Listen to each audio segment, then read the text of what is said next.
Hello friends, जय माता रानी की, जय अम्बे माँ की।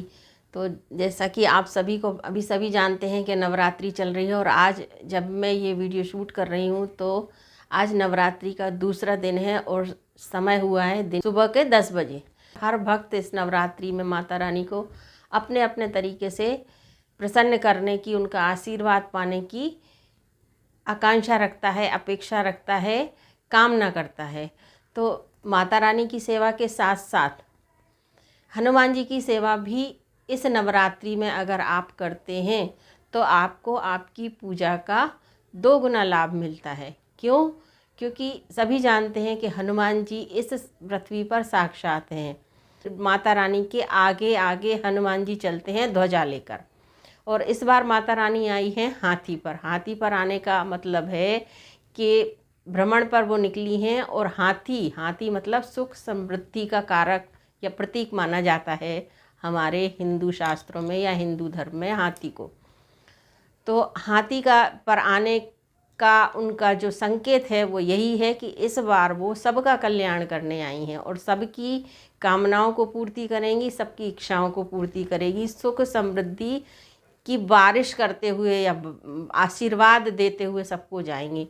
तो जितनी हो सके माता रानी की सेवा करें, दुर्गा सप्तशती का पाठ करें, दुर्गा चालीसा का पाठ करें, दुर्गा कवच का पाठ करें। जो लोग व्रत नहीं कर पाते तो उनके लिए एक उपाय है कि वो दुर्गा कवच का पाठ करें, माता रानी को सुहाग का सामान चढ़ाएं और दुर्गा कवच का पाठ करें, तो व्रत जैसा ही फल उनको मिलता है। दूसरा का हम बात जैसे कर रहे हैं हनुमान जी की, तो इस नवरात्रि में नियम से 9 दिन जैसे माता रानी की सेवा करते हैं वैसे हनुमान जी की सेवा करें।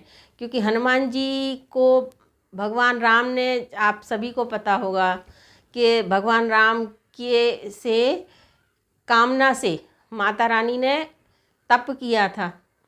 और भगवान राम चूँकि जब उन्होंने राम अवतार लिया था तो एक स्त्री का उन्होंने संकल्प था, है ना। तो उन्होंने माता रानी को आदेश दिया था कि मैं जब अगले अवतार में आऊँगा, कल्कि अवतार में जब आएंगे वो, तब वो उनसे विवाह करेंगे और तब तक वो जाकर प्रतीक्षा करें।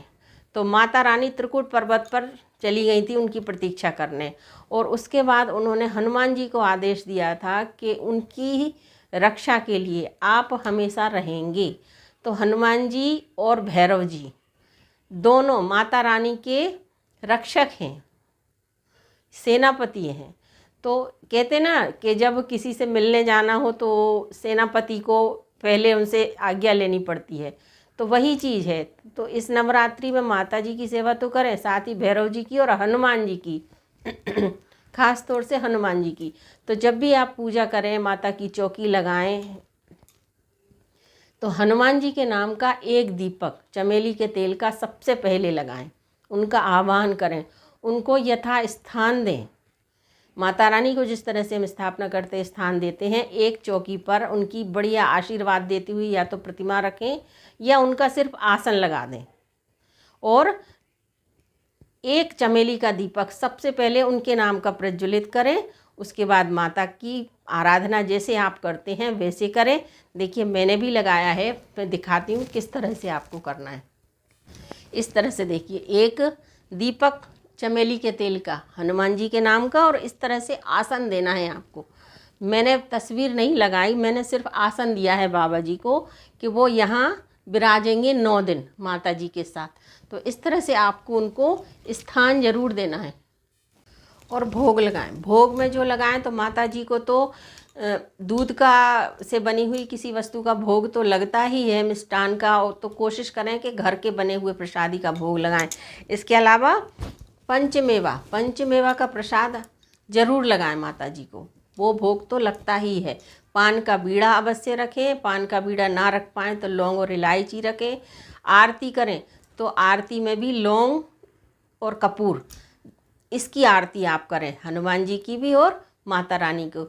और हनुमान जी को जो प्रसाद लगाएं तो चना और गुड़ का प्रसाद अवश्य उनको अर्पित करें। इसके बाद जब भी आप पूजा करने आएँ तो सबसे पहले हनुमान चालीसा का पाठ करें, जितना आप कर सकते हैं। हाथ में सबसे पहले संकल्प लें और पहले हनुमान चालीसा का पाठ करें। 5 बार, 7 बार, 11 बार, 21 बार, एक ही बार में जितना आप कर सकते हैं वो करें। और उसके बाद जैसी सेवा आपको माता जी की करना है उस तरह से माता जी की सेवा करें, चालीसा के पाठ करें। तो इन 9 दिनों हनुमान जी को अवश्य प्रसन्न कीजिए, आपकी मनोकामना बहुत ही जल्दी पूरी होगी।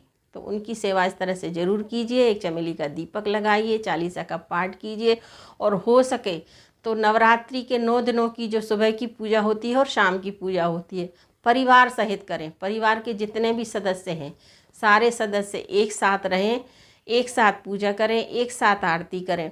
और जितने चालीसा, हनुमान चालीसा के जितना संकल्प लें, अगर एक साथ कर सकते हैं तो एक ही जन करें, या फिर परिवार के जैसे हैं 100, जैसे 100 हनुमान चालीसा का आपने संकल्प लिया तो वो एक ही बैठक में करना है।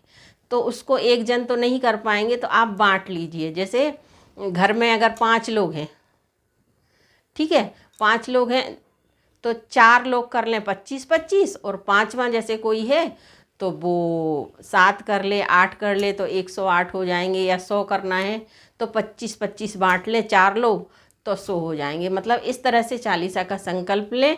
आप देखिए किस तरह से आपकी जो मनोकामना है वो पूरी होती है। नवरात्रि समाप्त होने के पहले पहले आपकी जो कामना है वो पूरी हो जाएगी और उसका असर आपको दिखेगा। तो इस तरह से इस नवरात्रि माता जी का आराधना कीजिए, हनुमान जी की आराधना कीजिए। काल भैरव के मंदिर अवश्य जाएं। मंदिर ना जा सकें तो नियम से जहाँ भी काला कुत्ता दिखे उसको कुछ ना कुछ अवश्य खिलाएं।